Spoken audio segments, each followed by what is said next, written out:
कि किसी के काम जो आए उसे इंसान कहते हैं, पराया दर्द अपनाए उसे इंसान कहते हैं, है ना। किसी के काम जो आए, इंसान वही है जो ज्योति जगाता है, किसी का काम आता है, पराया दर्द को अपना लेता है, पराया दर्द, ये आचरण बनाना चाहिए। दिव्य गुण है ये। क्या? अगर गुण होगा तो रूप भी काम आएगा, और खाली रूप होगा तो क्या फायदा। सफलता अगर जीवन में है तो विद्या की भी शोभा है ना, और तुम ठीक ठीक ढंग से भोग कर रहे हो तो धन की शोभा है। जो हो चुकी उसके ऊपर चिंता मत करो, ज्योति से ज्योत जगाते चलो। अभी जिस हालत में हम लोग, उसी हालत में हमें परमात्मा को पुकारना है, तन मन धन से, और जीवन में सदाचार को अपनाना है, जीवन को धन्य बनाना हो तो, है ना। यहाँ लिखा है अगर गलती रुलाती है तो राहें भी दिखाती है। अगर ज्योति जगाते समय गलतियां हो सकती है तो गलतियों से सीखें, राह भी दिखाती है। किसी के काम जो आए उसे इंसान कहते। इंसान वही है जो किसी के काम में आ जाए, पराया दर्द अपनाए। क्या लिखा है? पराया दर्द अपनाए। दर्द मतलब उसके भीतर दया हो जाए, अरे कितना दुखी है बेचारा। कोई धनवान है कितना, कोई इंसान निर्धन है, कभी सुख है कभी दुख है, यही तो जीवन है। इसका नाम जीवन है। जो मुश्किल में न घबराए उसे, कितनी सुंदर बात, जो मुश्किल में न घबराए उसे इंसान कहते हैं। ये बहुत देखना है। छींक आया घबराने लगे हो गया घबराने लगे, ये छोटी मोटी बात नहीं है, ये छोटी मोटी बात, बहुत वास्तविक बात कह रहे हैं। कभी सुख है, क्या लिखा? कभी दुख है। इस जीवन में कभी दुख आता है कभी सुख आता है। यहाँ कोई धनवान है कोई निर्धन है, कभी सुख है कभी दुख है, इसी का नाम जीवन है।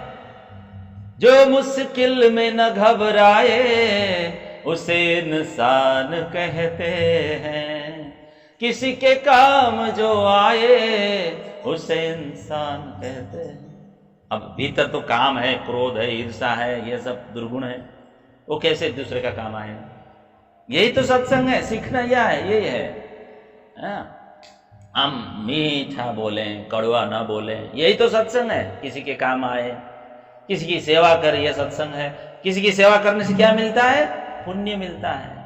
अगर किसी को दुख दो तो पाप कमाओगे, हैं? इसलिए कहते हैं ना, बचा सको तो क्या बचाओ? जीव। काटो मत, मारो मत। जला सको तो क्या जलाओ? दीप जलाओ। किसी के हृदय जलाना मत सीखो, ये सत्संग है। ये लिखा है ना, पराया दर्द अपनाए। मिटा सको तो अंधकार मिटा दो, तुम प्यार मिटाने सीख गए, ये सत्संग थोड़ी है। किसी के काम जो आए उसे इंसान कहते हैं, ये बात सीखनी है ना। लोग क्या क्या नहीं करते, मार डालते हैं, पशु पक्षी को खा लेते हैं। अगर हम जीवन दे नहीं सकते तो जीवन लेने का भी कोई अधिकार नहीं है ना। इसलिए मिटाना हमारा काम नहीं है, जोड़ना हमारा। माता पिता की सेवा करते नहीं लोग, उसको दुखी कर देते हैं, रोती रहती है माँ कोने में बैठ के, बाप कोने में बैठ के। किसी के काम जो आए फिर गाते हैं, उसे इंसान कहते हैं, ऐसा बोलते हैं। यहां लिखा है दुनिया एक उलझन है, कहीं धोखा कहीं ठोकर, कहीं हंस हंस के जीता है, कहीं जीता है कोई जीता है रो रो कर, जो गिर कर संभल जाए उसे इंसान कहते हैं। लिखा है ना, ये दुनिया एक उलझन है, परंतु किसी के काम जो आए उसे इंसान कहते हैं। जो ज्योति से ज्योति जगाता है, ये प्रेम को जगाने वाली बात है ना? अरे दुनिया तो कहीं धोखा दे रही है, कहीं समस्या पैदा कर रही है, धोखा दे रही है, ठोकरें खा रहे हैं। बहुत सुंदर बात है ना। अगर हम संसार में आए हैं तो ठोकर तो खाएंगे, अगर ठोकर खाए बिना आंख भी खुलती नहीं। कृष्ण प्रणामी धर्म को देवचंद्र जी जगत में लेके आए, उधर मत देखो नहीं इधर देखो। उन्होंने जीवन में ठोकरें नहीं खाए, बोलो खाए ना। तो उन्होंने जो कुछ अनुभव तारतम वाणी में दिया है वितक में दिया है, उससे हम सीखें। ठोकर लगेंगे, दर्द होगा, तभी हम जग पाएंगे, ये उन्होंने कहा। महात्मा गांधी भी यही कहा करते थे, ठोकर तो लगना ही लगना है, जगना है। तो सत्संग के साथ जुड़ते हैं तो उसे ये ज्ञान मिलता है और परमात्मा का, परमेश्वर का ज्ञान हमें मिलता है। अपने भीतर के तान मान धन उनको समर्पित करना चाहिए और विश्वासु बनना चाहिए। विश्वास करने दौड़े जे तार तमनो फल ले से थे, है ना। और उनके चरणों में पड़े रहेंगे तो उसका कोई काल खराब नहीं, सुकाल है हमेशा, वो उसका कोई दुर्भाग्य नहीं, उनके चरण में पड़े रहेंगे तो। और जो दुर्भाग्यशाली है उसको तो अकाल ही अकाल है। इसीलिए लिखा है ये दुनिया जीवन राहें भी दिखाती है। मनुष्य गलती का पुतला है, अगर गलती रुलाती है तो राहें भी दिखाती है, और गलती अक्सर हो ही जाती है। जो कर ले ठीक गलती को उसे इंसान कहते हैं। गलती को ठीक करना चाहिए ना। दीपेश, होश, अगर हम होश रखेंगे तो गलतियां ठीक हो जाएगी, है ना। और होश रखेंगे तो कोई भी काम बिगड़ेगा नहीं। वही तो इंसान है जो होश पूर्वक जीता है। जैसे मैं ये काम कर रहा हूँ तो मैं किस प्रकार कर रहा हूँ, महापुरुषों ने हमें किस प्रकार चलने को कहा है, किस आचरण में। लोग तो क्या देखते हैं, आचरण देखते हैं ना। खराब खराब आचरण कर रहे हो और लोग देख रहे हैं। लोग आचरण से पता चलता है कितना कुलीन है, घर वाले कितने अच्छे हैं इसके, हैं। अकुलीन है, कुलीन है, पवित्र है, अपवित्र है, स्वभाव से ही पता चलता है। ये अगर हम खूब पुस्तक पढ़ पढ़ के ज्ञानी तो बन जाते हैं, लेकिन वो ज्ञान आचरण में नहीं है तो, अगर ज्ञान आचरण में आ जाए तो सब कुछ हो जाता है। शरीर भले सुंदर ना हो लेकिन सुंदर स्वभाव चाहिए। सबसे बड़ा कला कौन सा है?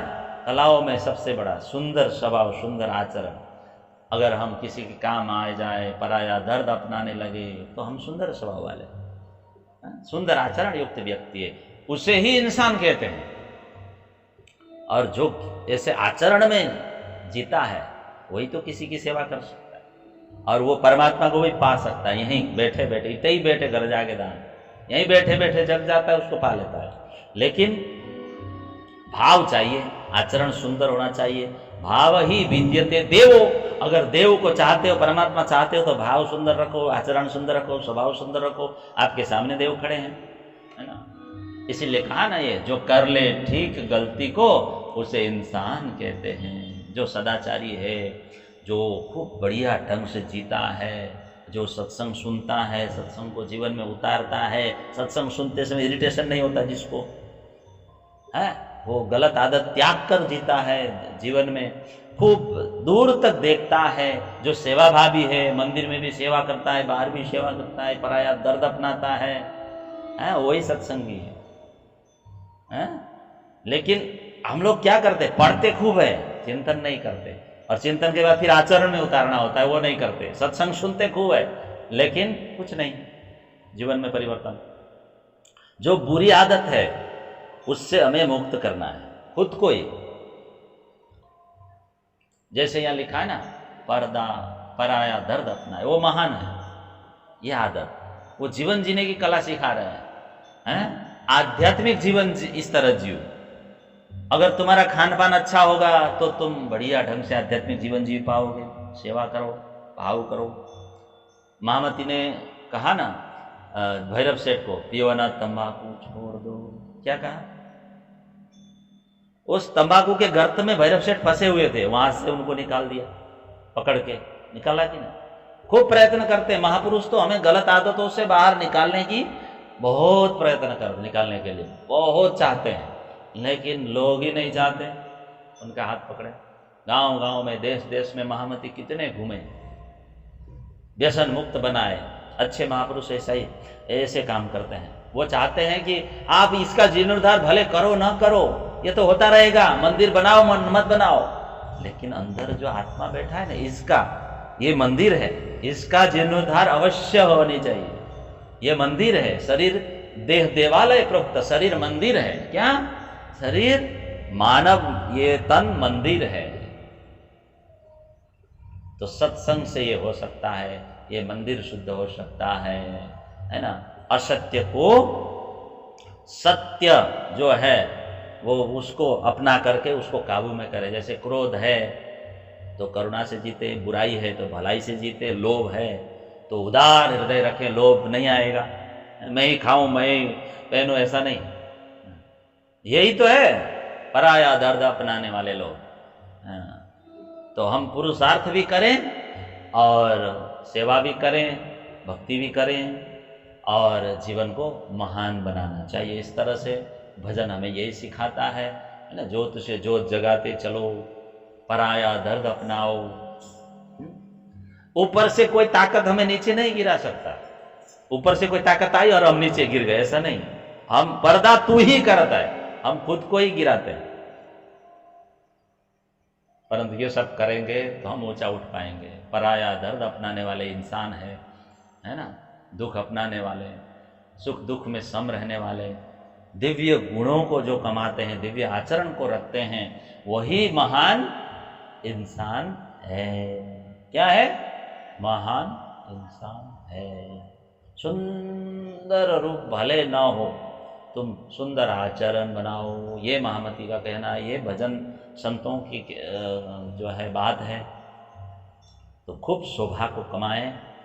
जो हुआ अभी तक में, जो हानि हो चुकी, कोई चिंता नहीं करनी चाहिए, शोक नहीं करनी चाहिए।